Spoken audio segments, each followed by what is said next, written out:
Hello and welcome to another exciting episode of Indie Game Social Club's monthly discussion.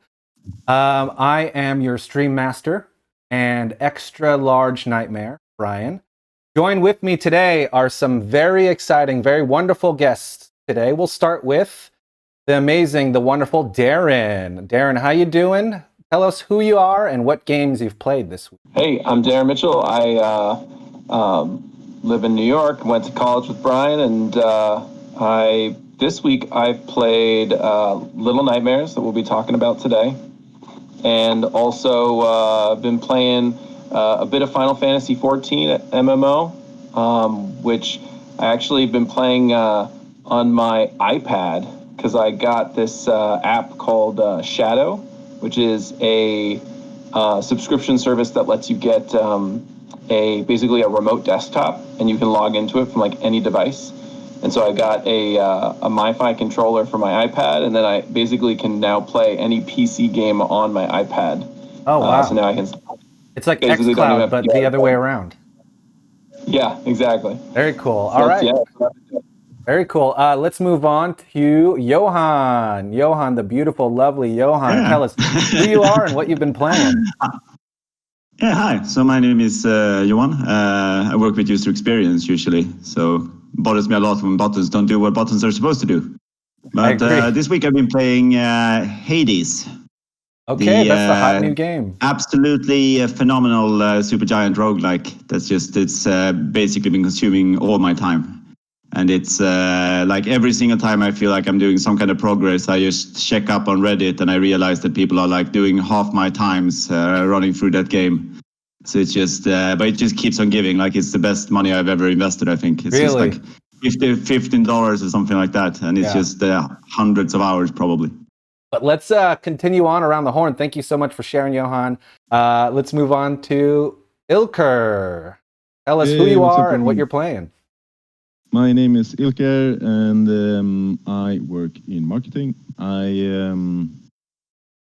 I enjoy a lot of video games. I usually prefer RPGs and fighting games, but these couple of weeks or this past month, I haven't played anything of that sort.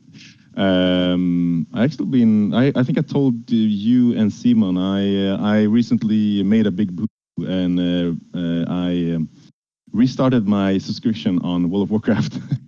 So wow, I'm playing that. It's been nice knowing you, Ilker. We won't see you for a while. Until next year. But like as soon as I got in there, like World of Warcraft is really toxic. You mean the community? Really sucks. Yeah, the community is super toxic, at least in Europe. So I was I'm thinking about moving on to Final Fantasy 14 and play with Darren. Now, is WoW something like, because I'm really into Star Trek, and there's a saying in Star Trek fandom, which there's no one that hates Star Trek more than Star Trek fans. Yeah, that's probably true. Yeah. Because whenever there's a Facebook post from Blizzard or from World of Warcraft, there's just like people hating on the game that used to play it. Oh, man. All right, well, thanks for sharing. We're going to move on. So far, we're getting a thumbs up from chat saying that our stream's looking a lot better. Let's move on to our last, the lovely, the beautiful Simon. Tell us who you are and what you're playing. Hey everyone, I'm Simon. I am a designer by trade, and I'm also brand responsible for Indie Game Social Club. So if you want any merch, you gotta hit me up. This week I've been playing. I actually kind of fell into the whole horror trend that we started. So I've been playing The Forest. The Forest? Oh. Yeah, The Forest with two friends. And I've also been playing Left 4 Dead 2, which that was a while ago. And that is over 10 years old at this point, right? Yeah. And they just released like it's a fan-made update, I think, that Valve has like officially blessed, right? So I didn't actually play that one, but I'm excited to do that soon.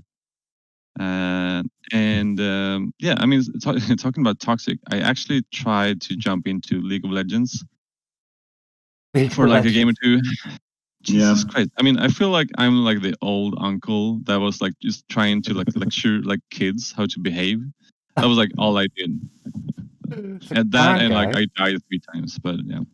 That's my WoW experience I can as well. I can really recommend Final Fantasy for you, Ilker, and because that is like the best MMO I've ever Yeah, played. because I tried it last winter, and like I was so like awestruck by how nice people were when you just like logged in and they could see that you were a new player and like, oh, how can I help you? Like, do you need any help? Should I guide you through the first stages? I'm like, I'm fine. Are you like? I was a bit like on the fence, like people whispering to me and just saying nice stuff. I wasn't used to that. Yeah, no, it's a great game. But Brian, what about you? Me, I am currently updating the stream title because I did not do that. But this week I streamed World of Horror with Ilker. That was one of the runners-up on when it came to the monthly game discussion nominees. Seemed really interesting. And me and Ilker, after kind of just trying to figure out how to play the game, which I think was part of the game, we ended up having a lot of fun. Yeah. Yeah, really good time. Really unique experience too. I would put it's similar in vein to what was that game that you and I played, Simon? Stories Untold. Very similar. Yeah. And from chat, hello Adozi and fellow Trekkie, Jobin. Welcome to the chat, everyone. So, with that said, before we dive into our monthly discussion, which is on listeners, I've been hyping this up, and I can't wait to disappoint you guys. I've got a little surprise planned, which is Indie Game Social Club's very first game show. Okay, so right now, bear with me. This is the first time we're doing it, but I'm calling it indiEMOJIs. If you guys are watching the stream, it's a game show where you guys are going to have to, I'm going to present a series of emoji art for you that I've created myself. You guys will view it on stream, and first person to get the answer has to both say it out loud and enter it in chat. Whoever enters it in chat first will get the point. Okay, so I have 10 indiEMOJI images for you in various difficulties. And if you guys are ready, let me know. Is chat ready? If chat's ready, give an obscene emoji to let me know that you guys are ready as well, because we can all play this together. Winner, I would say winner of this game gets a Steam and or PlayStation or Switch or gift card from me. And and we'll see where it goes after that. All right, you guys watching the stream? I'm overwhelmed. One question. Yes. I'm watching the stream, but it's on delay. Like that's the only thing I see. I don't have anything else in front of me. Yes. So you guys are on delay, which will help me kind of set up the thing on stream. So I think there's about a 10-second delay, which is good. It'll give me time to kind of set up the thing. So if everyone's ready, give me a fake air horn with your mouth, and we'll get going. Well, I'm gonna put on my high definition. All right, our first indiEMOJI here is something. It's a gimme. So when you're ready, take a look and buzz it in on the chat, and whoever gets it in chat first wins. And you got to say it out loud as well. This is so fun. What game is this? What Oh shit. game? No, wait. I don't see anything. Rain World. Oh god. I typed in Whoever types it in chat first gets it. I typed it in. Hey, and it's Kung Corgi. Also, I'm still slightly unprepared, but can someone take score for me? Johan's got the first point. I've got like 4 screens going on right now. Great. I just say that is beautiful. That is art. It's amazing. I had so much fun putting these together. Also a bit like post-traumatic stress to talk about that game again. Exactly. I feel like I'd give you guys a softball. We'll let the first one be super easy and familiar, and it's only going to get a little bit more increasing in difficulty from here, okay? I just want to say, everybody in chat, never play that game. In the most respectful way to the developer as possible. Yes. All right, are you guys ready for your next one? The next game, Yes. or the next one is up on my screen now, and it should be updating for you guys. Enter it in chat when you're ready. Say it out loud after you've entered it in chat. All of these, my knowledge, are all real emojis.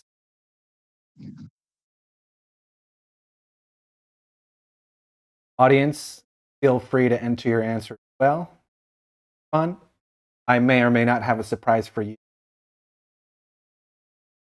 Hey. I see Snibbin has the first correct answer, but he didn't say it out loud. So who's gonna say it out loud? Exactly. And he also misspelled it. I think Adosi won. Yeah, god damn it. Yeah. But also, yeah, Adosi- we spell it. Dozy is in chat, Yeah. but Adozi. Wait, who's Adozi? Is it someone that's only in chat, or is it one of you guys? I think it's Yeah. somebody who's only in chat, right? Adosi, I think she's isn't God, she's in the club. It's just a nice person, okay? Don't think about it. Well, I have two separate surprises for both chat people and Indie Game Social Club people that Anna, are it's online. Anna. Yeah, it's Anna, Who said yeah. it first? Oh, it's Anna. Anna. Oh, wow. Welcome. We'll give her a point then. Yes. All right. Here we go. I'm just not satisfied. Okay, moving on up. It's gonna. I'm still on delay, so I'm not gonna get any of these first. Also, everyone right now on your browser, if you hit refresh, it should kind of like update the delay for everyone. So we're kind of on a similar. I'll just give for that. Meanwhile, next one is in the same vein. So let me just set it up for you guys. The way I've created these indiEMOJIs, some of them could be just pictures I've created. Some of them might be an iconic scene from a game, or some of them might be a rebus, like the bee and I don't know. Well, you'll see. And I could give a hint if everyone gets stuck, but here is the next one. I think it's pretty forward, and I feel I want to pat myself on the back for it because it's pretty creative. I used emojis on this too, but this. Yeah, Anna, for the first time, you made it. Welcome. All right, it should be up for you guys. Type it in chat. Say it out loud. What do we have? These are so amazing. It's Hollow Knight, right? Yes! Oh my god, and Corgi with the whatever. second point in the game. Hollow Knight.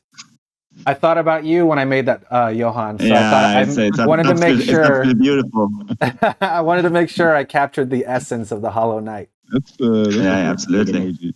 For everybody watching, It this is new could have been to concept art for the game, I think. All right. Okay, we're moving on. Everyone good? Everyone's got their feed updated and all that stuff? Yes. Great. I think everyone's sick of seeing Ilker, so I'm going to switch to Johan on the indiEMOJI game feed for a second. And the next one is up now. I'm very proud of this one. If you guys don't get it, I'm more than willing to give a hint. Should be pretty obvious. Update on the stream.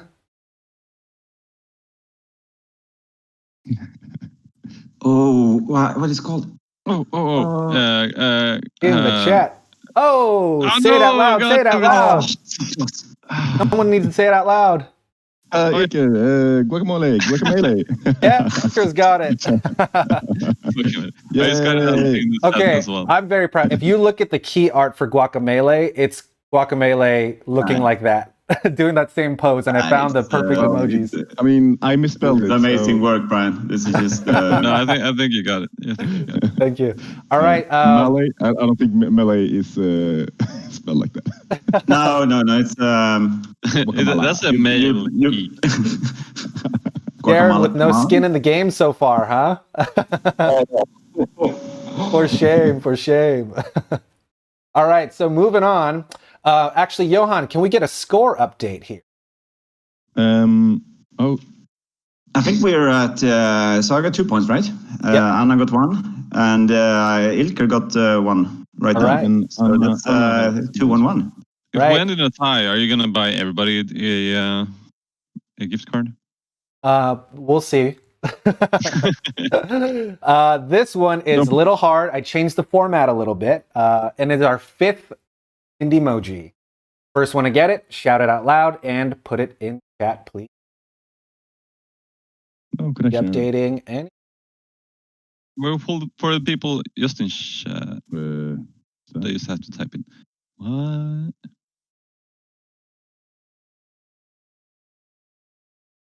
I'm more than welcome to give a hint. If I get 3 requests in chat, Corona. If I get 3 requests in chat for a hint, I will throw a hint out. No, it can't be. Is it Creature in something that we the have Well, no. Last of Us, no. Great guesses.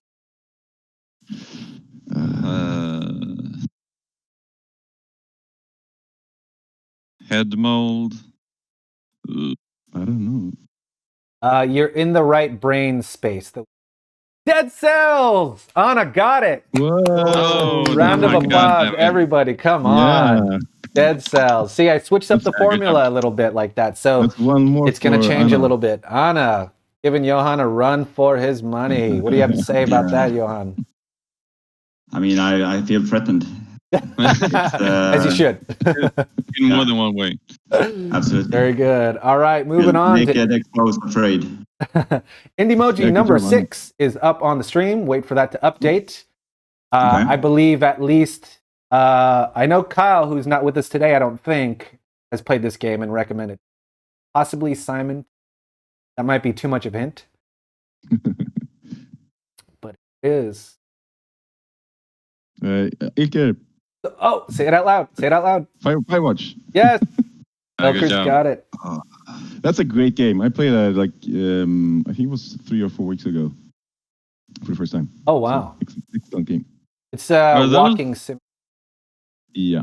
What kind of emojis are that? Is that like a toilet lid? Wait, that's the eyeballs No, that's looking to the not. side Yeah. emoji. There's an actual one for that. That's lit. Oh, really? Yeah. Side eyes. Side eyes. Yeah, there you go. You don't use the side eyes? Well, God. That's not what the side eyes look like. Wait, Anna says that Firewatch is a little scary. Is there a scary element to it? Or is it more like thriller? Yeah. At least towards the end, it gets a kind of like a Twin Peaksy vibe to it. Yeah. No Yeah. way. I It's a love little those kinds. ominous. That's Okay. cool. I might play it this week, actually. There's still a whole week left of October. So.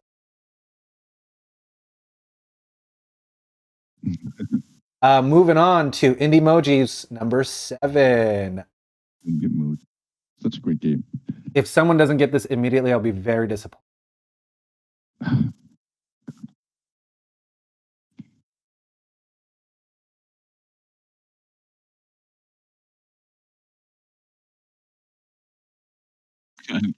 Oh, Just Let's go. now, Fuck type the- it in. Nice. You have to yell it out. yeah. Yeah. Anna was close. Rocker League. she typed it in too fast. And Simon gets his first point. Yeah, she got excited. Fingers shaking, typing. Very good.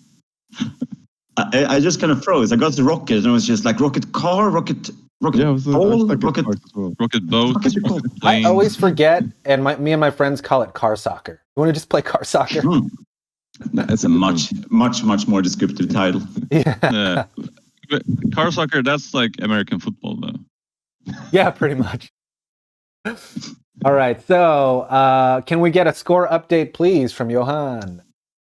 Yeah, so I think I got 2, Simon got 1, Ilker got 2, and Anna got 2 also, right? So it's a real Mexican Got a pull. standoff going on there. Yeah, so we got 3 left. Let's see if someone could take the lead here. This is the last 3. I get pretty creative, and I'm hoping to stump you guys. For a This is where Darren is going to pick all 3 and win. Here we go. Not Next gonna one is up. A bit of a stretch, but I'm fairly certain you guys.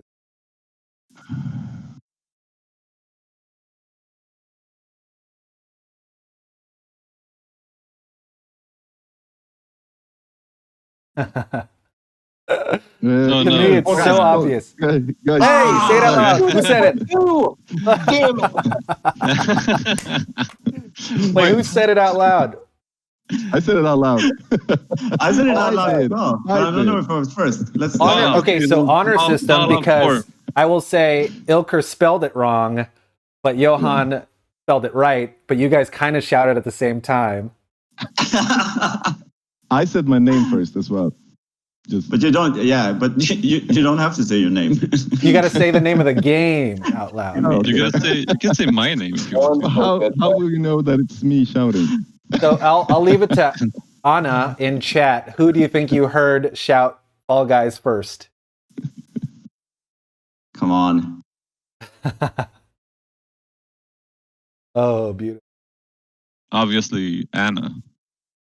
It was her all along. Is it Anna or Anna? Anna. Anna. Anna. Yeah. Is she deciding? Oh, Yes! hey! There you go. Sorry, Ilker. 2-0. Okay. Next one is up. These are the last two. This one is a favorite of mine. Hoping you guys will get it. Should be updating soon. And I'm hoping to stump you guys. Really hoping to stump.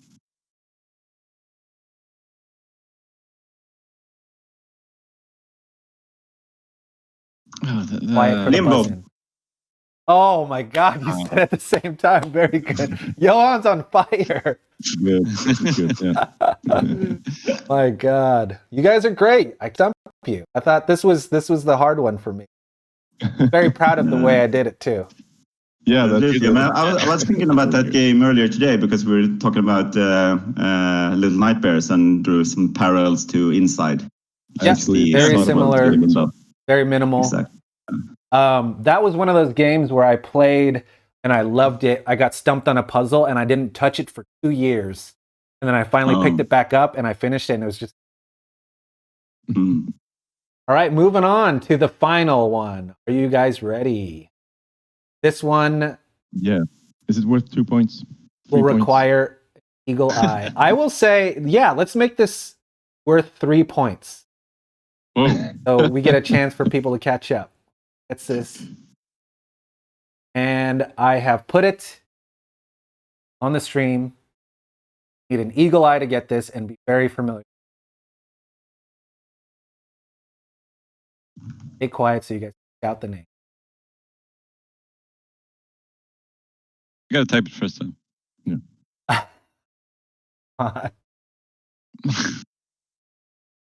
Boon Devil Fire.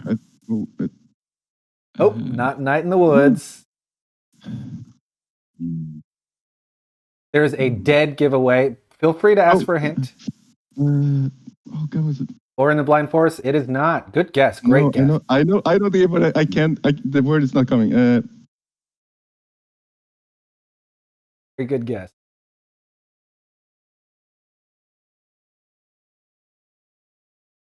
Outer Wilds, very good Sleepy. guess. That's it. It's not okay. God, what is it? Small hint. I've been following a theme in terms of how I present the Bayonetta. Almost. Very close. I wish it was Bayonetta. Basically a Bayonetta clone. No.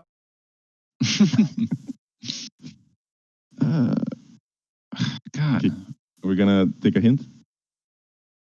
Three. it's Type in time- hint it's time in for chat. 3 people type in hint and get a hint. 1. That's 2. Is it Hint. Don't Starve? Ooh, great guess, but no. I probably would have guessed that if I saw it. That is not a spoon. It's first.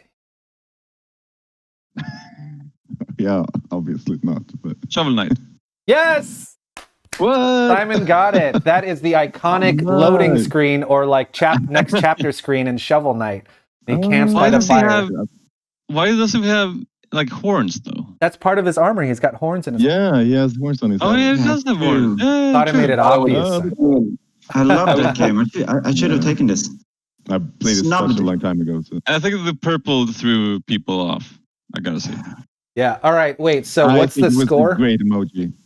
Thank you. It's actually you. I don't know, but I mean, and Simon at 4, and me and Anna. So we need a tiebreaker for Simon. Oh my God. Okay. Let's see. Did you think that far? I did not.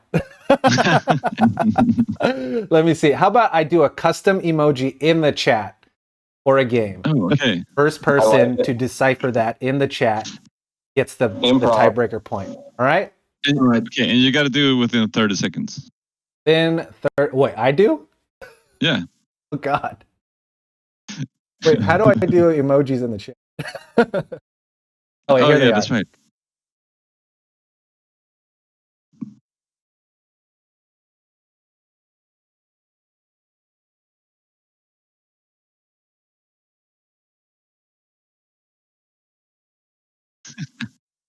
Oh wow! I thought what Ilker's emojis was actually like the game. I was just like, what is that? Is it like...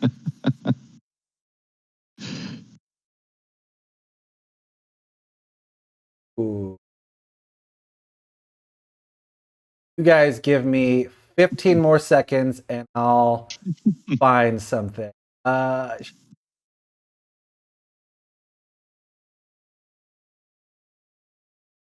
So I was like looking for normal emojis, but then I realized Twitch does not have them at all. Yeah, they do. Did you? This I can't find them. smiley face cat. Smiley face category? Mm-hmm. There are categories? Yeah. What? You mean like the gray ones? Yes. Okay, I just put it in chat.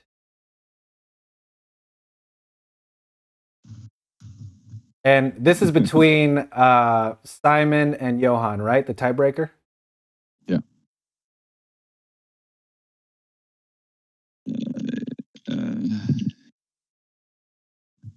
See you later, alligator. No, wait. Later, alligator. Yes. Later, alligator. Yes. Yay. Got it. Simon got it. Later, alligator. I thought that was like very obvious. Yeah, it was. Is that a common saying in Swedish? I haven't played that game. I know that you guys sort of like just streamed it. Yeah. That was kind of cheating. Was it? You know what? I'll let you play the game that I buy with the gift card, Johan. There you go. Respond that's in kindness. Yeah. And with that, we have the closing of the very first Indie Game Social Club game show, indiEMOJIs. If you guys like this, I'll do it again next month with some more indie games. Thought that was really fun. Yeah, that was really cool. Good and job. Congrats, clapping emoji to Simon. I will give you your Steam and or PlayStation and or Switch coupon after this. In the meantime, let me see. Hang on one moment, please, because our next surprise while we transition to our indie game social club discussion. All right, we're doing that as well. Totally forgot. Yeah. And thank you guys for tonight. Bye-bye. The irony is I will have to probably head out soon, but I can stick around for the first part. Oh, no. Let's stop with you then. Okay. All right. So let me copy this. I'm going to go to chat. This is something that I'm going to call a knife fight. You guys are ready. What?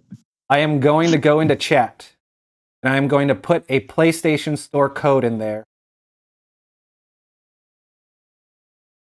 And the first person to redeem the code gets it. And there it is. That is a PlayStation Store code. Whoever redeems it gets it. This is outside of the reward I'm going to give to Simon. There's so many elements in this. Yeah. I'm gonna let this one slide. I think the chat deserves it. Anyways, Next it is time there. we're gonna throw it into a pit, and the one who survives can redeem the code. Yes. All right. Cool. Great. So let's. Good I'm job, gonna Brian. do. Thank you guys for participating. I'm glad you guys had fun. Let's move on to our monthly discussion. How about that?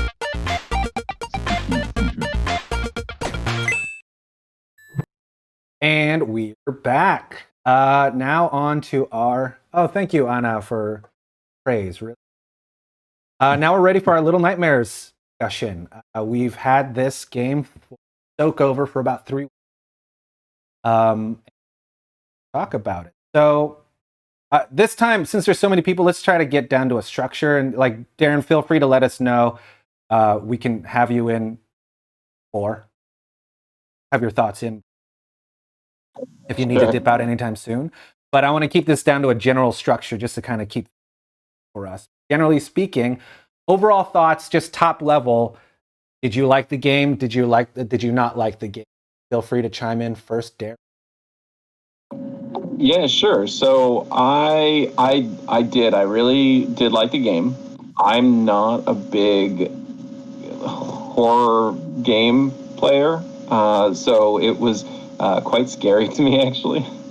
But I actually had a lot of fun. I thought that the horror of it was really enjoyable actually. So it was like very psychological, way more than it was like pop out scary.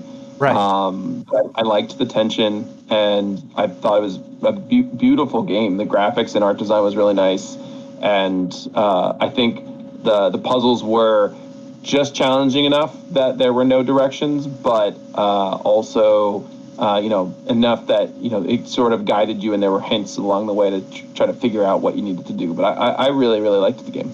Nice. Yeah, I would have to agree with you. It definitely respected the player's intelligence. I thought that was. Anyone else with their initial thoughts want to share? I mean, I can go next. Yeah. I enjoyed it a lot as well. I think for me, like I enjoyed it the same way that I enjoyed Inside and Limbo. I think like it felt like there was a lot of like symbolism in the game, and a lot of like there's a lot to unpack. Like very little from the start, and it's a lot about just trying to understand basically what the world is about and what you're trying to do. So you just get this like vague feeling that you're trying to escape from something, but what that is and that's something that's revealed throughout the game. I love think that. they did a great job, I think, of just being like vague enough for it to feel like interesting and like keep you guessing, but also like not being sort of like too on the nose with different. So there's a lot of like just hints spread out throughout the game that it's going to be really interesting to talk about once we're going more into depth. Yeah. Anyone else? Ilker, Simon? Sure. We also lost Darren, I think, but yeah, I in general I really like the game. I have a few bones to pick with it, and it's gonna come off as negative, but I'm letting you guys know I really like the game. I think it has a really cool atmosphere. I really like the art design and the environment in the game. But yeah, like there was some really janky controls that were just ruining it for me, and loading times. Yeah, I think the controls could have been a little better. But like again, we talked about the loading times as well. I don't know if that's a Switch thing or if it's universal, but man, like I was reading food recipes between each loading. I was trying to figure out how to pass the time. It was like too short to play another like phone game, and it was too long to like just do nothing. So long. Yeah. Simon. So yeah, I really like the game. I would say it's in the same category as Inside, but I feel it's like a completely different thing. Inside is kind of like a interactive movie, if you will, while I feel like Little Nightmares is more of a. It feels like it puts you in a room. It just like puts this dark pressure on you, and you like just gotta live it. You just gotta like hang out until the end. And yeah, it's something that's very scary about that. Like in Inside, I knew that I just gotta keep running. Like no matter what, I just gotta keep going forward. I gotta keep running, and I just gotta like, I'm narrowly gonna die all the time. It's gonna be stressful. While Little Nightmares feels more like you're tiptoeing around something that you don't know what it is, but you don't know that it's very disturbing, right? Right. Yeah, there's a constant doom kind of hovering over you, and you don't know what it is. There's that mystery. Yeah, and there's like, and in so like the more you play, the more you feel that you're a part of it. Like you're a victim, but you're also not a I mean, you're still a victim, but it's like there's a darkness in everything, including you, right? So it's it's I think it's super cool, and it really they really did a great job with like describing the world without saying anything. Yeah. That's what I love. It was kind of like unraveling itself as you played, and I have a lot of thoughts on that. Like, but just without saying a single word, without reading anything, you just got so much rich world, you know. Anna in chat says she agrees with the previous comment. Really enjoyed the game. It can be a bit punishing where you have to replay a lot of things in between. I would agree with that. I mean, I wouldn't be bothered by that if the loading times were not like, even half as bad. Right? But and I played it on Switch, and the loading times there were pretty steep. But I do like with the controls. I didn't mind the controls, but it I think I had problem with like depth perception. Like I always thought I was closer to the screen than what I was. I did a few accidental jump off cliffs and and just like but still this felt like a lot of accidental deaths, and then like you're punished with that 36-second loading screen. And there were some blind jumps, actually, some cheap blind jumps, you know, where you're like running away from someone and then you end up falling off a cliff in the next. Anna says, for me personally, it's a very, very scary game. She doesn't play horror games in general, mostly because the game is dark.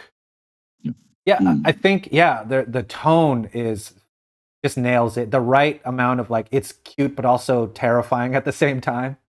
I mean, the title is very descriptive in that sense. Like it really is like a combination of a children's storybook and a nightmare. Yeah, because the word "little" is adorable, right? It's a cute word. And nightmares is like so contrasting. Actually, with like a lot of like horror films, like the combination of like the most innocent thing that you can ever have and like the most like scary thing that you'll ever see is like makes it even more scary. Because kids, clowns, like everything that's supposed to be innocent is like scary when you can't trust it. That's very true. Actually, before we move on, we kind of skipped the most important part, which is let's talk about what the game is, what it's about, who made it, and when it was made. Ilker, do you want to take that over? Sure. It's made by a studio called Tarsier Studios. It's actually based in Sweden, in Malmö, in southern Sweden. And for anyone listening or watching this that don't know us, me, Johan, and Simon are also. So it's close to home. Tarsier Studios also made Little Big Planet. I wanted to say Little Big Adventure, but that's a really old school game that I used to play. Yeah, exactly. So they made the Little Big Planet series, and they also did Tearaway for the PlayStation 4. They I think they also did what's it called? God, I forget. They also released a game called The Stretchers last year on the Switch, which seemed like a fun little game. But yeah, I think a little big Big Planet and Little Nightmares. Two little games. Yeah, and Tearaway is like their biggest game. They had like the biggest success. But is Little Nightmares their only horror game?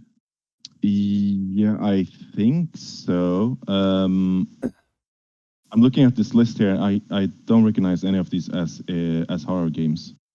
I mean, they nailed it. Ragdoll Kung Fu, Fist of Plastic for PlayStation 3. Doesn't sound very scary. No. Anna said she actually had to stop playing for a couple days because it was so spooky to her. Because it was long-armed. Yeah. That was pretty disturbing. I will say he was very scary.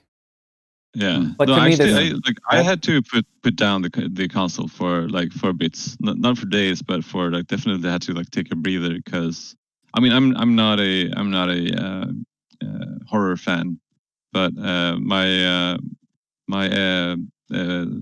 girlfriend is, and she she loved it, and but she was also scared shitless by it. You know. Yeah. The long arm man is like the end of that. What are we gonna call it? Like an act or chapter or like the end of that was the first time I got really stuck in the game. When he's trying to grab you through the door that like halfway down. Right. Because I couldn't like I knew there was something you had to do with the cage, but I couldn't figure out like what am I supposed to do with it? And Darren was saying this earlier, like it respects your intellect, but your intelligence, but sometimes I didn't understand what the game wanted me to do. Like I didn't know that you could actually grab the bars on it and pull them. I had to look it up. Like I watched a YouTube guide for just like what am I supposed to do here, because I'm just hitting my head against the wall, and again I'm being punished with the loading screens, and I'm like right. Yeah, I mean I feel like they are pretty good at telling you about a mechanic or showing you a mechanic and then kind of allowing you to use that soon after. But they did fail at a few parts like that, right? Like also throwing the monkey at the button to hit it. It took me a while to pick up what that was. And then like if you miss enough times, then the game goes, hey, stupid. Like it actually gives you a prompt that says, hey, press this button to throw it, you know? So that it did help in that regard. On the case of the game. Yeah. So yeah, that's Little Nightmares. It's basically what would you say? It's like a platformer. A horror themed puzzle platformer. I would probably puzzle themed platformer with stealth elements.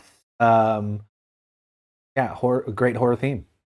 Yeah. And that is Little Nightmares. So let's move on to, for me, it's one of my favorite things to talk about. Sound design. What did you guys think about that? Ooh. I actually think it was one of the like almost best parts of it. Yeah. It's or like there's a lot to say about a different part of it, but like the sound design was I think it was amazing. Like everything from like the background noise to this kind of like almost like factory mechanics, cogs and steam. To like the sort of like animalistic breathing, hissing and clicking of those like I used to call him Mr. Noodles, the long arm man, like noodle arms. Right. But they also have this kind of thing, like almost like a very like dynamic feel to it, with like the pumping heartbeats and so on when you get in stressful moments. Yeah. And also like towards the end, like the creepy singing, and there was a lot. I think they worked a lot with like sound to establish sort of like the tempo shifts. Like you had these like long segments that were pretty slow, and then suddenly you have this loud noise and I think the sound design was used to great effect in terms of like they knew when to just take all the sound away and just water dripping or chains, or when to like fill it with music and add like breathing or heartbeat. I thought it was like masterful. I think the part of the sound design that was most impressive to me was the footsteps. I think that like the different like surfaces that you walked on, and like the squeaky floors, the the cold metal sounds, like all of that, and also like the creaking, like everything that. All of the sound design that was connected to you getting discovered were super good. Exactly. Right. Anna made a mention about the design logic, and she didn't really get from the get-go like the rug. And honestly, I didn't get that part either. Rugs until my second playthrough. I was like, the rugs help you stay cool. Yeah. Sorry, I didn't mean to cut you off. Oh yeah, no worries. I was just gonna say basically what I said. But it was I don't know. There's something about like pulling that crank to like pull up the piano or whatever, and it going super slow, but sounding so much that like really gets the panic going. Well, also you can feel the weight, right? That it's heavy for you. That like the sound was everything with that. Honestly, they managed to capture the sound of silence really great, which is a really important thing to note, because silence isn't just playing no sound, but just the room tone, hearing like the hum of the ship or whatever. It just made you so like feel solitary. I thought that was pretty And good. I mean, also like the fact that they used like sound a lot like for like the game mechanics. Like, you know, when you were doing something and you were discovered by someone in another room, there was like this change in how that creature sounded. So you were always like on the listening in on the background to try to figure out if someone was coming or if they were paying attention or what was happening. So it was really, I think, a really nice, a lot of like really nice touches. And I think like in general, like the creatures are all horrible. Like The chefs got me. Yeah, They're gross. Yeah. So like, I think but you mentioned the weight, like when you're talking about the cranks and so on. I guess that sort of like almost like could be a segue into talking about like the whole feel of the game, because I sort of drew, like I had made a few notes about like references to what it reminded me of, and like the first thing I thought it was the movie Coraline. I don't know if you've seen it. Yes, but it's actually, yeah. It's got this like kind of almost like it's a 3D animated movie, but it's got this kind of stop motion feel to it. And I think that that's really something that the game is about as well. Like there's this thing that like in animation it felt a bit janky, but it almost felt like they were trying to imitate almost like, you know, that stop motion kind of feel to it. Like everything felt like I'm pretty sure that movie is stop motion though. Maybe it is. The movie is. Yeah. Might be right. It had directed by what's his name? Goth director. I forget. Tim Burton. There you go. Burton? Right? Yeah, Tim Burton. But he's got a great aesthetic, and I think to draw the art style between Coraline and Little Nightmares, I think there's definitely Definitely, like it kind of feels like a Tim Burton movie in some aspect. Yeah, but I feel like it's like a Tim Burton movie without the comedy. Like if he was like a psychopath, because it was so. It just feels like that world was so draining on the soul. Like it doesn't have like, I don't know. It just felt hopeless, and I think they captured that feeling really well. And that's also what made it so scary, because you felt so like left out. You know, like you.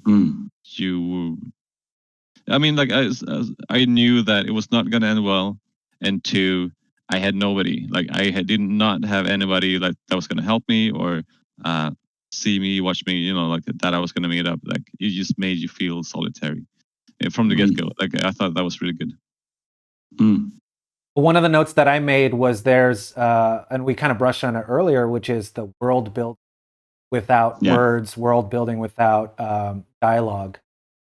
And one thing that stood out to me was things in the background. For example, I think you escape into a bathroom somewhere, and it turns out the only way to leave the bathroom is to shatter the mirror, and there's a secret peeping room behind the mirror. And it's like, what the hell is going on here? Someone's just peeping on people in the bathroom. Another one that was more funny, which is you encountered the chefs, right? The two brother chefs, I guess. And you see that they're like, you're walking through the kind of kitchen area to the apartment area. You find there's two toilets pushed so close up against each other that they're like leaning, and you're like, what's going on there? And then you eventually go into their bedroom when you see the bedrooms are pushed up really close together, and then you see above that is a picture of the two brothers pushed really close together, which is like really hilarious and gross at the same time that they get together. Yeah, exactly. I mean, they did a really good job at like, you know, telling a story through the environment, because I realized that when it's playing it through, like you go through, you know, from the nursery with the babies into this kind of like prison-like cafeteria with this haunted child just standing around from your food, and then after that you go into this like you know, when you fall down into the sea of shoes. That's just you know, just a straight up Holocaust reference. Like, you know, like, you know, that sort of like sets the scale of what's happening. And I think that was really, I mean, they did a really good job at just sort of telling that kind of story through kind of environments where you end up. Sorry? Isn't one of the first rooms, like, so you can see the feet or like the legs of someone hanging, like someone hanging. Yeah, exactly. The suicide, which is also like it's an unopened note next to the chair. Yeah. That's just kind of it's really, really unsettling. That's a really good point. They tell the story through the environment, and they do such a good job in like getting you interested in that and trying to like, you want to find out what happened, what's going on, and just keep pushing through the game. right? And part of that is like when you first start the game, even wake up in a suitcase, and you as the player feel just as disoriented as the character, right? Because you're kind of looking around, you're trying to figure out what controls do what because they don't tell you, and then go to the next room and there's a guy hanging. It sets the tone for the entire game. Yeah. I think what they did also is what they did was also that I think it's easy to fall into the trap that when you're making a scary game, there's a lot of scary things. But it feels like they don't like overload a room, right? Like they focus on like one thing, and that thing like defines the whole room, right? So like even if it's just like a box and a shoe, then that like they make it so that shoe tells like a large part of the story, which is like a super cool skill, you know, like on the stream now. It's when they're in the cafeteria, right? And like you have like a box or like something in the background, and then but you like immediately see that there's somebody sitting there. So like they're super good at like focusing like all the attention to the story that's in the environment. And you know, the disturbing part is that your character doesn't seem to care and just takes the stool that he clearly killed himself with and just uses it to leave the room. Like, I mean, you do the same thing when like the first time you're captured as well, when you just like take the cage with a child in it and just drag it to use it to climb, and not like, even there's helping. absolutely no like point of like contact, which is also one of the interesting things. Like that's, I mean, is one of the way the game develops, I suppose. Like when at this is this like you're escaping from some kind of unknown evil, but there's also something, I mean, evil about you, and that's the kind of like, you know, like it's like a double kind of narrative going on. Yeah. Right. Did you guys have any thoughts on the graphics, the visual presentation, as we're talking about? Yeah. I thought it was great. Like I really liked the visual presentation. Again, like they do such a good job with the environments, and like they kind of like, I kind of like the rooms that we were like that you were at the by the end of the game. Like it looked like somewhere I could definitely want to visit. Right. You mean the Spirited Away bathhouse kind of vibe to it? Yeah, absolutely. Wait, so did everybody finish the game? Like we never talked about how far we got. I think we all finished the main game. Yeah. Cool. So I mean, I think it's safe to say that we could spoil it, unless someone screams no in chat. I think.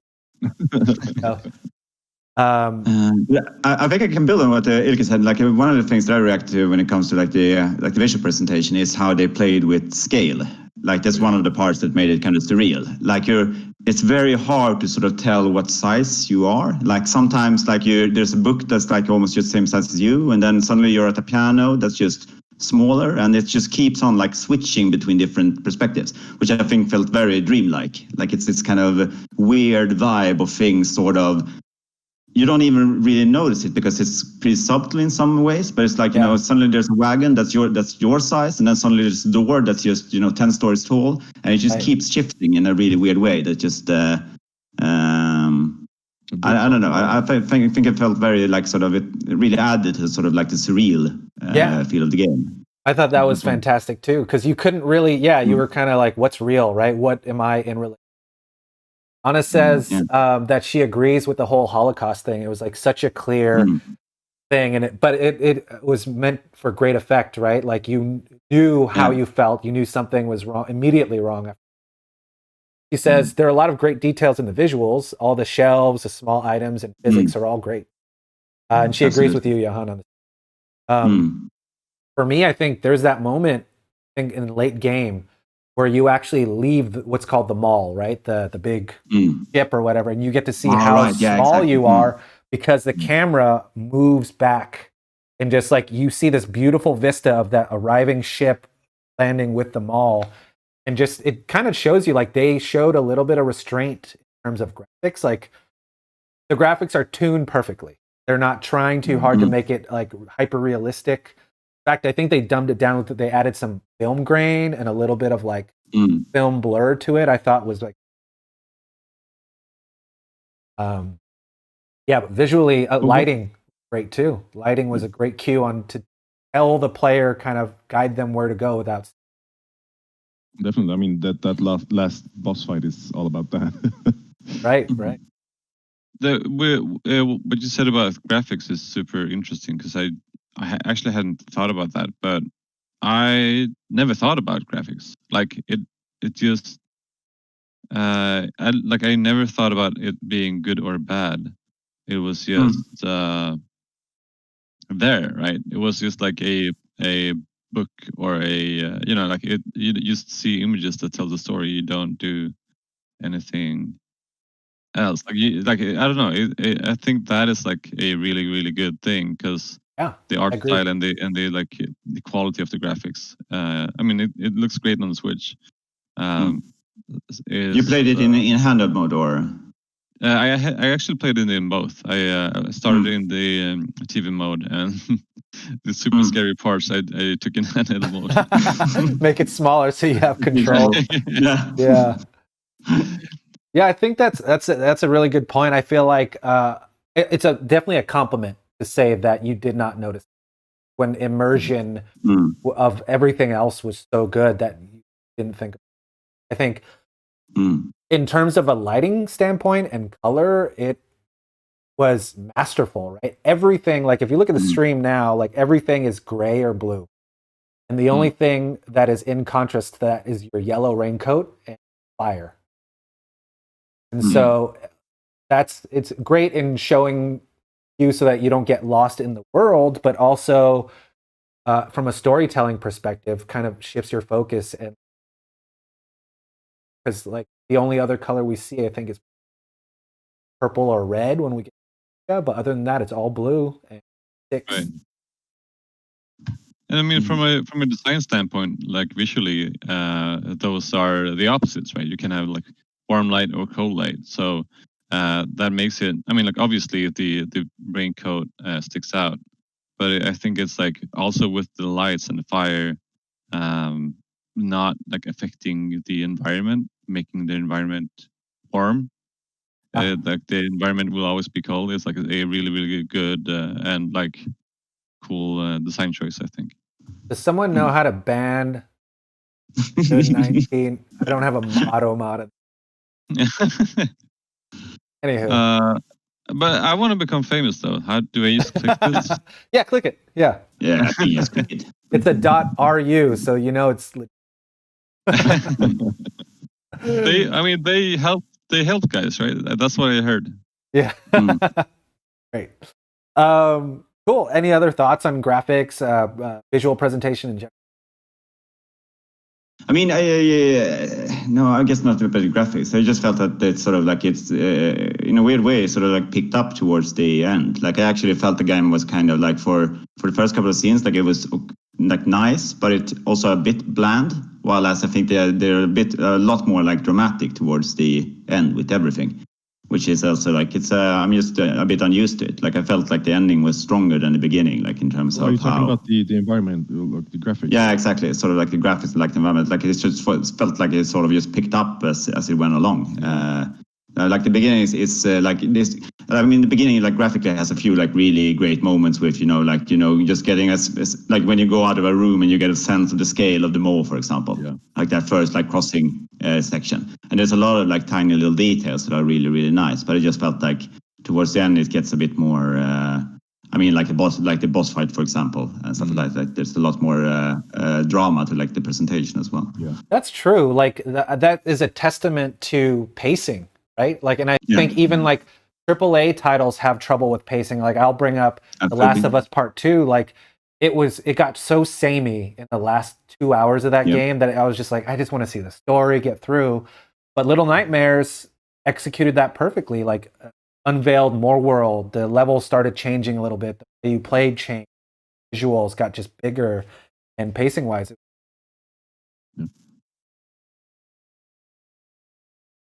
So what do you guys think about the like the story or like the you know, the the world that you traveled through. I thought I still don't get it, but I watched a lot of YouTube videos on what it could be about, and even the YouTube is kind of like, what do you guys think? I actually waited for this. I wanted to hear what you guys thought because I'm as you, Brian. I thought I was getting it by the end of it, but then again with the geisha, I was still confused afterwards. And after this, I'm gonna watch some YouTube. But I just wanted to hear your guys your thoughts about the story. I mean, there's a lot of like interesting themes going on. I guess like the most thing that stands out in the beginning is just like eating and like bodies. Right. So there's a lot about like being ugly and like appetites and stuff like that. At some point, that was like they were doing something in the lines of like overconsumption of meat or something like that. Yeah. Right. But yeah, maybe you're right. Like maybe it's the different themes and maybe not just one theme. They're trying to tell like one story. And there's something about like there's a combination like I guess like the body, but it's also like seeing like almost all of the creatures that you encounter are like blind or feel like they're like visually impaired in some way. People tend to like feel their way around, and like eyes tend to dot like the like as decorations and stuff like that. Right. And I mean towards the end you get this feeling like all the mirrors are cracked. Yeah, like, there's no full mirror. Exactly, to avoid her seeing herself, basically. Yeah. But there's also like tiny details that sort of point towards this as well. Like for example, the cooks. I don't even know if you guys noticed it, but they wear masks. Yeah, they're So wearing they have these suits. people that are standing in. So they actually like their face actually like they stretch up and they sort of like scratch themselves under the masks. Yeah. So there's something there as well that they're actually like they're ugly because they're wearing some kind of mask to make them ugly. So the question is like, the people outside are not wearing masks. Oh, no, exactly. Some of them were wearing masks. Yeah, or makeup or something. Yeah. But yeah, I think the theme is there's a theme in there of like maybe vanity or the opposite of vanity. Like the geisha is clearly in control of this mall, right? And somehow she has some magical powers that spoiler again, you beat it and you somehow get her powers. Yeah. Which is like to absorb someone's soul or something. So mix that vanity with the people that are traditionally ugly getting on board to consume this meat. There's something there. Like I still haven't really found that connection. Yeah. And Anna says her general feeling of the game story-wise is it felt like it just went through a wicked dream. Like when you're stressed and your brain is on full speed. Oh, I've been having a lot of. Or you wake up saying, "What the fuck did I just dream?" Didn't make sense to her either. I mean, there's some kind of point. Sorry, Simon. Go ahead. Yeah, no, I was just gonna say, I don't know. For me, I think that's like a horror thing. Like the story like doesn't always make sense, but there's enough of it for to like create a world where you're feeling scared or like helpless or illa till mods. I don't know how to say that in English, but and I think like it doesn't have to make sense to me. Like I experienced something that I got a glimpse into a different world. I don't know. I haven't seen what happened before it. I don't know what happened after it. But I got to see like 2 hours of it, and it was like a scary 2 hours. And I don't want to go there or to visit like Ilker. But it's like I'm satisfied with that. Then if there is a meaning to it that I missed, I think that would be interesting.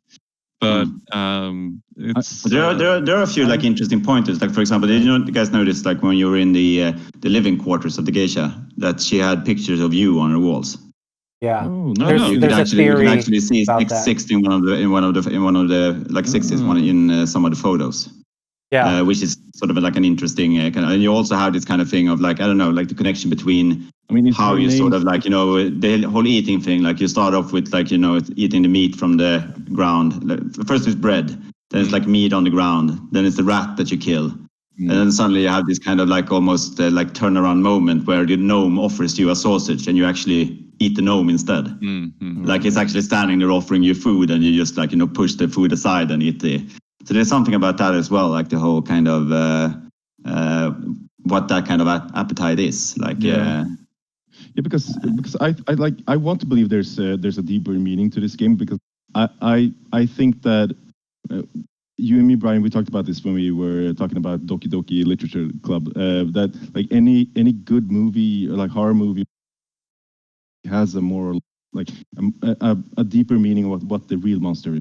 Like it's always a moral to the story, these monsters are just like they're just symbolizing what the real monster is. And for Doki Doki, for example, we thought about depression as the real monster, and I want to think that there's something in Little Nightmares as well that is a nod to the real world, of course. Yeah. But there's something like I just think that like the whole game feels too specific to not have a meaning. Right. Like there are too many like specifics in how they present things and what happens for it to be. I mean, it could have obviously. I mean, it could just be that they put together things by random, or I mean, don't really have like clear thread like that. But it has this feeling that it seems like they're trying to say something, and it's almost like you can feel that there's some kind of meaning here, but it's really hard to articulate exactly what it is. Right. Yeah, I think Anna made up a great point in chat, which is like part of that horror is not having any resolution. You don't really feel satisfied with the conclusion that you get. I mean, it's a great point because that's like, isn't that what dreams are all about? You like wake up and like, what the fuck does this mean? Yeah, like, and you don't get the answer. Yeah, like dreams are like often oddly specific, but and it can be hard. Also, like, kind of hard getting closure is like putting things behind you. Like not getting closure is like it sticks with you, right? Yeah, I think that's it's a good tool to use to make impressions last longer. Absolutely. There's a game theory that I was watching on YouTube, which is saying like 6 may be the geisha's daughter, since you see her in pictures and stuff like that. And there's concept art that shows 6 working on the mall, like she's serving meat to the big people, and she's like brushing the folds of some fat lady in a bathtub and stuff like that. So the theory is that like the geisha doesn't want to live in a world of people that are more beautiful than her. That's why she transforms children into like gnomes that have their faces covered by those triangles, so you can't see their adorable face because children are beautiful, right? And that's why she can't like when she confronts 6, maybe, or when 6 wakes up, maybe it's because 6 has been hiding the whole time, killed by. Exactly. Yeah, because you have like this kind of notes, like it's not completely disoriented. When she wakes up in the suitcase, for example, she has these like little pictures taped to the back of the suitcase. So she actually like sort of like interior design of the suitcase. Like she actually put up pictures, so you get this kind of feeling that she's been living in it for a little while. And then when you come out, you have all these like the blankets hanging down from the room. So you get this kind of feeling like you can't get that up the other way. So obviously she must have escaped through the nursery. Right. And so there's like a lot of those like, tiny little details that I just think feel far too specific for it just to be random. It feels like they're trying to tell a story, even if it's not like coming together completely. So what is the story like about the hanged man in the second room and the monsters? Because they don't look like the other people in this world. Like all of them are just right. So if you'll notice, the hanging man has a very similar body type to the geisha. So the theory is they either are working together or he's the father of 6, and the cooks and the long arm man may be relatives, right? Maybe children of the geisha and the two, because if you think about the cooks wearing fat suits and masks, they might be normal proportions underneath. And then the long arm man, is gross and long armed and ugly, but if it was a normal body, it would be normal proportion like that. Wait, so do they have fat suits also? That's what it made it seem like. With when they reach under their mask to scratch, it looked like they were much smaller and thinner underneath. You have all these mannequins and mannequins in a few of the rooms as well. Yeah. Does that have something to do with that as well? It's all about like self-image, I think, but I can't really unpack. But yeah, like Yeah. it's Which makes sense if you connect it back to also like the relationship to vision and stuff like that. Like like the Mr. Noodles, as I like to call him, like having the blindfold, which could be like something like she doesn't want people to look at her, for example, or doesn't like at least not the sort of normal people.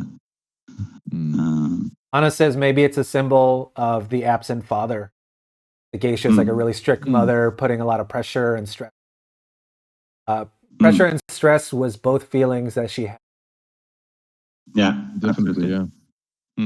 I just uploaded in our Discord, in our text channel stream related, a picture of the chefs without the mask or scratching underneath the mask, and it looks like they are that size. They just don't wanna. They are fat and ugly. They just don't wanna show their face. Oh, interesting. Anonymity. Something about anonymity might be another theme too. Like, right? Because there's some people that show up to the mall wearing masks, so maybe they don't want to be seen engorging. But yeah, there's just so much. Sorry. Yeah, I was just gonna say Little Nightmares 2. I'm so excited to see what else they. Yeah, that's the next year, right? Yeah. Did you guys happen to play the DLC? I did not, but I'm excited to play that. Yeah. Oh my god! I've seen my girlfriend play it, and it is horrible. It is. It gives. I would say it gives the game another layer of depth. And it made me feel even worse about everything. That's a very good way to put it. I don't know how much do you guys want me to spoil it? Don't spoil it. I won't spoil it. I don't want to spoil it. Yeah, I really enjoyed the original game too. Play it because it's only 30 minutes DLC, and it's got some really fun puzzles actually, and the ending will make you lose your shit. Put it on our messenger chat, and then we'll see what you guys think. Because of the great. Looking forward to it. Yeah, and then there's a mobile game that I was gonna play, didn't get a chance to, called Very Little Nightmares on iOS and Android. It's medium nightmare. But yeah, the story on that one is basically a prequel. I want to go further than that, but apparently it plays just as good, and the puzzles are console version. Oh, you play it vertically as well. Yeah. You can play while in the bathroom, or eating copious amounts of food, raw meat, while waiting for Little Nightmares to load. Yeah, exactly. You can play Very Little Nightmares while waiting for Little Nightmares. That's a great idea, actually. Or as we lovingly called it, Loading Nightmare. Exactly. Yeah. This game made me miss buffets, though. Right. Anything else you guys wanted to talk about while we kind of move on to wrap things up? So, do you guys know what picking these gnomes up did? Because I have no idea. I mean, other than hugging? I think. Yeah, you just. I mean, did you hug them, or did you just lift them up and they made a noise? And then I think they are. I think they are collectible in the game, because I noticed in the end screen, when you were walking up the stairway, I got 2 gnomes that sent me off and were looking at me leave. And I remember I picked up two gnomes during my playthrough. So I was just guessing that if I had picked up any more, they would probably be standing there. Because I think there are a couple of collectibles in the game, which is the first is the gnomes, and also in the last room with the geisha in her bedroom, I noticed this statue, this doll statue that you can break, and when you broke it, there was some kind of spirit or magic coming out of it. There was a lot of them throughout the game that I broke, but I never knew what they did as well. Yeah, I just saw them, but I didn't know. I didn't break them. I just broke one out of accident. So and then just realized what's going on now? What is this black magic? Right. But I don't know what the collectibles do. Like maybe you can find them in the title screen or something. But I never went back there to check. Right. So we talk a lot about this on every discussion, and I know this game has a lot going for it, and it's kind of all over the place. Do you guys think you can make a suggestion at least as to who this game is?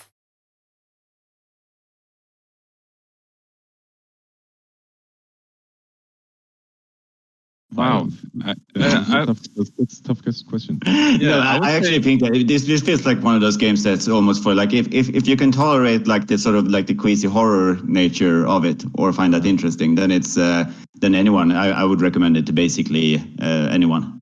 Yeah, I mean, Darren mentioned it like in the beginning. Like he doesn't play any horror games, but he really enjoyed the game. And yeah, I mean, it's a bit too young. Like that's a weird thing. Like it's as you said in the beginning, like it's a sort of like a Tim Burton thing cranked up to 11, which means that it's got this almost kind of like kiddie feel to it, but it's far too mature in its themes for a child to play. So it's just, yeah. I would say. Go ahead, Simon. Yeah, I would say. I would say like what Johan says, that it's for everyone, and like if it wasn't for the like some of the things you had to like, they were like pretty tight, like winding up that door, jumping over the bridge, like just getting through, and like there was a lot of those kind of things where I'm like, you gotta be a little bit of a gamer. I mean, like you gotta have like medium experience with gaming to make progress in the game. Yeah. But I think like just experience wise, I think this would be like a good game for people who don't like horror or people who or like that like watches like scary-ish movies, because it feels like it's a good introduction to very very unsavory like an unsavory genre. Right. Actually, that's a very good point, because I think anybody that loves horror games will love this game. I think I could say that confidently. But it also sits in that area where it doesn't really have any cheap jump scares, right? So scary in the traditional sense, it's kind of like a little bit of a psychological horror, a little bit of that. So like it has mass appeal that I would have no problem introducing to anybody that loves action platformers in general, and go, hey, there's also a really... Yeah, exactly. Right. It's like what you said with like the pacing. Like a lot of horror games tend to like they overdo like the scariness. Like they tend to just max it out. Whereas I felt that this was a bit almost restrained in that sense as well. Like not being like not trying to be as scary as possible, but just being like scary enough to keep you on your toes. Absolutely, which I think was really really great. We got a message from Sana on our messenger as well, saying that she loved the game. Crazy scary with the lady at the end. I almost died. Reminded me. Yeah, I think so. Reminded me a lot of playing Inside. Same mixed feelings of disgust and horror. Yep. Had some problems with the 3D. I hear that. I find myself accidentally falling off platforms by not being able to understand the depth of things, which annoyed me a lot at times. I'm most deaf getting the DLCs and other parts. Yeah, so I think I agree 100% with Sana. Anna says she would recommend it to anyone that likes scary adventure puzzle platform games. Yep. It's kind of like a very subgenre, but I can name, like you said, Inside is in the same vein. Yeah, exactly. Limbo is in the same vein. Yeah. I would say, like, if you like Limbo or Inside, which is the same people, right? Developers, I think. Yeah. One was a sequel. Then this is a natural progression. Like, please play Little Nightmares like those games. Do yourself a... with that said, I think it's got a little bit more broad appeal, and I wish that's the thing about indie games, that you wish you like that the fact that it's so small makes it special, but you wish that it... Right. So let's move on to the section where we create a custom rating system, because saying a game is 10 is great and 1 is not great is kind of dumb, but to be like, what do you think this game was trying to achieve, and did it achieve that goal effectively? more I of our would rating suggest system. a scale of 1 to 5 mystery meats. Ooh, mystery meats. Yeah, I was gonna say possible meat sausages, made of so- children's sausage. So 1 to 5 mystery meats. 1 meaning it did not succeed achieving its goal, and 5 Mm. meaning that it executed its mission masterfully. What would you guys think?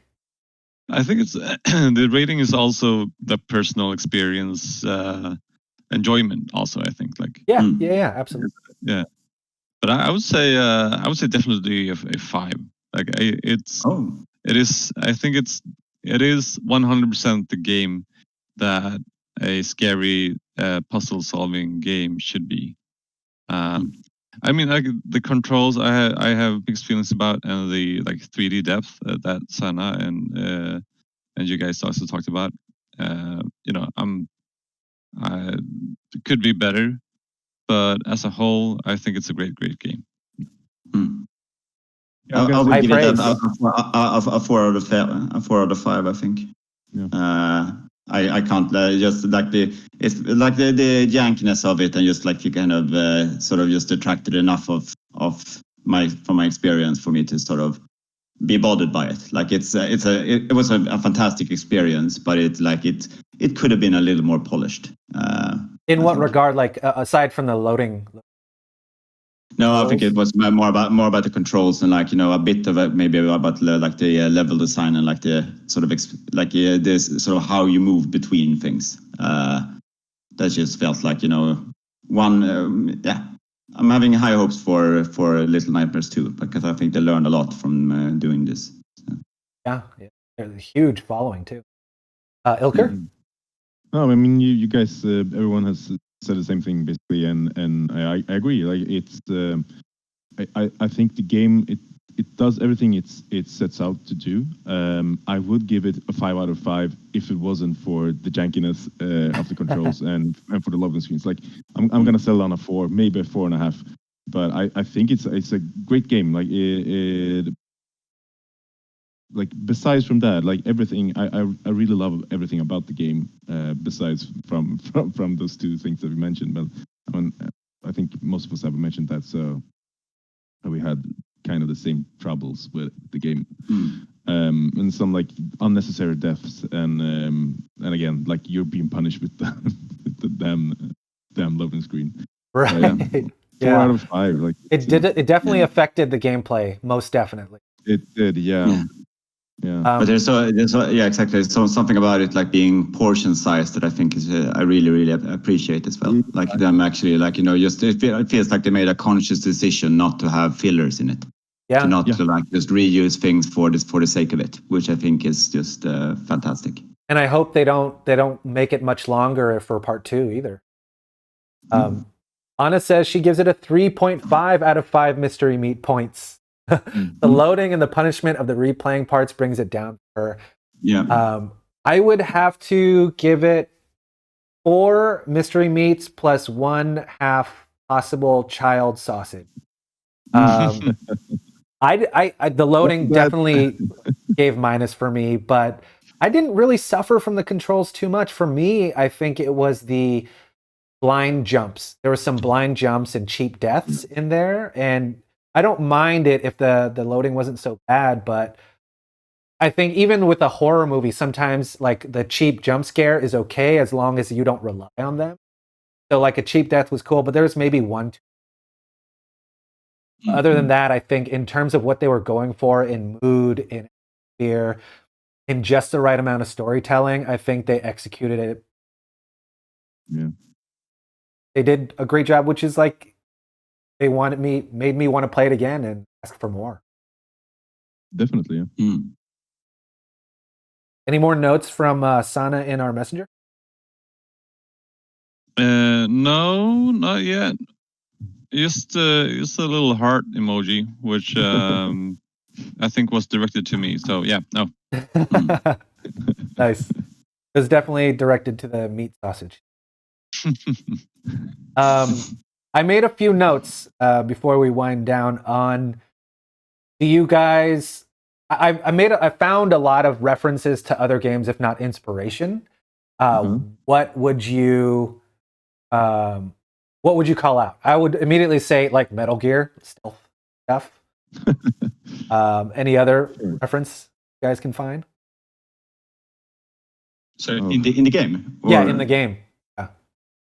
I would say, well, you brought up Holocaust. That was another great reference. I think that was really clear. Like this Spirited Away, body dysmorphia kind of thing. Absolutely. Like, it turn into something else. A little also, bit like I think like the whole like Little Big Planet thing that Eric talked about. Like now, when I heard about it, like it makes perfect sense because that's the whole kind of feel to the platform, and like it was like a trial run for this kind of stuff. Like very physics based, very sort of. It comes with a bit of oddness because it's very reliant, like the whole physical feel of the environment. Right. It's Big Planet is a lot like that. I just actually dawned upon me that in it, right, the kid has a yellow raincoat as well. Right. Oh, that's a great reference. I chose a pot in my head though. What was that, Ilker? No, I chose. You could choose heads in the options. And I chose no way. She was wearing a pot on her head when I was playing. Oh, interesting. I never saw that. It might be a stretch, but like it at times with the jumping and grabbing, it felt very like Uncharted. There's like curated jumping areas, jumping puzzles. There's some 1984 dystopian, like all-seeing eye, that kind of. And I would have to draw a parallel to Inside again as well, like the whole thing of like running from something. Like it's like an inverted Inside basically. Like if Inside is about like getting to the center of the mystery, it's about like escaping from some kind of unknown horror while learning what the horror is basically. Mm-hmm. That's. I think what they're excelling at is this type of storytelling, which. The revealing the world without saying a damn word. Like you don't always need people to have 10-minute dialogue to explain the story. Have it. Sanna thought a lot about Inside as well. Oh, nice. He just mentioned it in chat. He appreciates the game as well. You'll have to watch the rest of the stream, Sanna, to find out. We've had a long discussion about it. Yeah. And Anna says, I honestly didn't think of any other game while playing. I was shit scared most of the time. Yeah, I'm gonna agree with Anna. Like I didn't do any references playing this game either. Yeah. I think this game is unique in it. Right. Have you played Inside? I have not played any of those games that you talked about. Then you need to play Inside. You're gonna love it. I've seen the Inside or the Inside. I've seen the game. I've seen how it plays, and I can definitely see the similarities between these. But yeah, I should definitely check it out. Like, I think that was up for one of the votes. It's a fantastic game.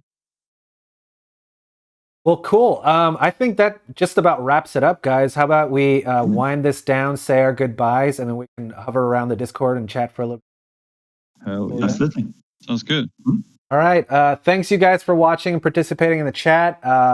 Sanna, I hope you look back on this and you see our game show that we were playing and don't spoil it for yourself. See if you can get more right than Simon did.